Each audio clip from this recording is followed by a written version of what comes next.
everybody, it's Elizabeth with World's Cup of Joe, Awaken Your Soul.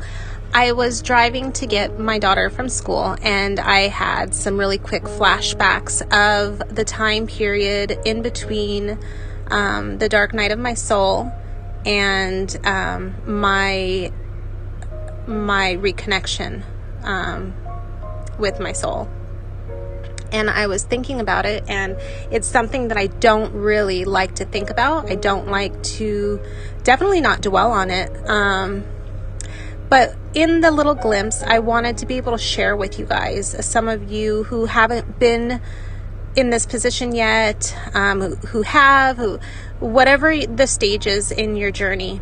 I wanted to share my version of what happened in the sense of how I felt. So my person was a specific way when we were together, very, very attentive, very loving, always making sure that I was okay.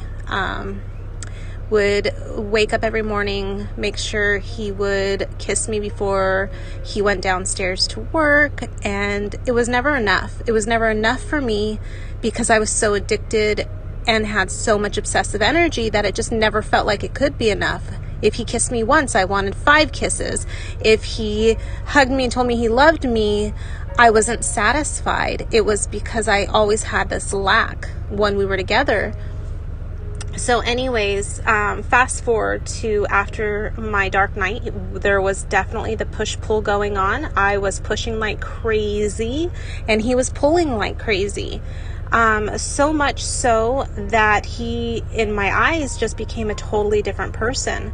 He was no longer attentive. He was no longer as kind and sweet as the man that I had fallen in love with, but yet I still was addicted.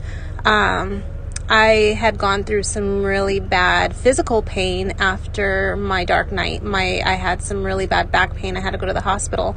And my person came over to make sure that my kids were watched. But as far as being attentive and loving and kind, while I was going through so much pain, he wasn't there. And I was just so devastated that he couldn't be there for me in one of the most physical, painful times of my life, when I had been there for him through so much. And it was just like, that was the push energy. That was absolutely the push energy. So this man I had fallen in love with during our separation, it felt like a totally different person. I didn't even know who he was anymore.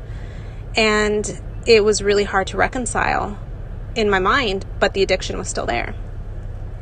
I'm going to let you guys know, as soon as we balanced, as soon as I found myself, and as soon as he came back to me and the push-pull was no longer an issue, he was the exact same man that I had fallen in love with. That attentiveness, that kind, loving, always be there for me, put my needs first, had returned.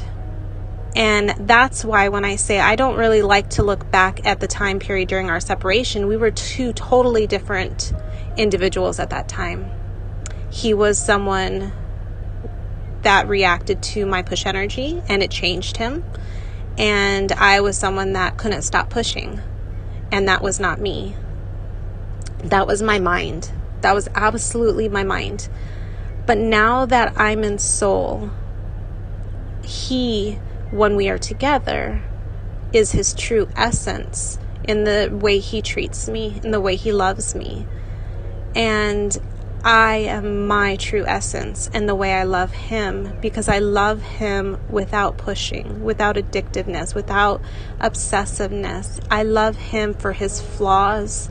I love him for his strengths, and vice versa. So I just wanted to share with you guys a little bit of my journey and the emotions behind how truly changed this relationship has been, how changing it has been for me. It's like a 180, and I'm so grateful for my awakening. I'm so grateful for learning how to love myself, and I'm so grateful now for this connection and all that it has brought me and my inner being. I hope this video has helped someone. Once again, this is Elizabeth with World's Cup of Joe. Awaken your soul.